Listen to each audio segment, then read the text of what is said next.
তো গাইস আসসালামু আলাইকুম। তো দেখতে পাচ্ছেন তিন রাস্তা মোড়ের মধ্যে কে জানি মিষ্টি রেখে দিছে। তো আসলে কি এগুলা, আদৌ কি এগুলা সত্য না মিথ্যা আমি অবশ্যই জানতে পারতেছি না।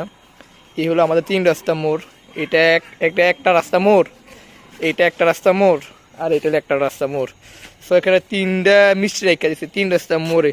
বাট এটা কি হইতে পারে বা এটা কেমন, এটা একটু সরাতো। মানে এটা কি, এটা কি কি হবে আপনার একটু কমেন্টে অবশ্যই জানা যাবেন। এটা মিষ্টি রাখলে কি হয় এখানে, ঠিক আছে? তো আমি জানি না অবশ্যই মিষ্টিটা কেন রাখছে এখানে। তো কেউ মনে মান্নাত করছে বা কিছু একটা করছে এই জন্য এখানে রাখছে কি।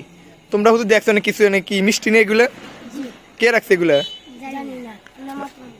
এগুলো মনে আজব একটা। হ্যাঁ, এটা কি বিশ্বাস করো তোমরা? তো তোমরা কি এগুলোকে বিশ্বাস করো কি এগুলো? এটি দেখছো তো, আমি তো এগুলো দেখছি। দেখো কি এগুলা সাকিব, এগুলা কি? তো আপনারা যদি জানতে জেনে থাকেন অবশ্যই জানবেন। আমার একটু ভয় লাগছে, বাট আমি দেখি এটা কি মিষ্টি দিয়ে রাখছে এখানে, কি আওয়াজ হবে একটা অবস্থা। আল্লাহ, তো আল্লাহ সবাইকে সঠিক বুঝ দান করে, আমিন। ওকে।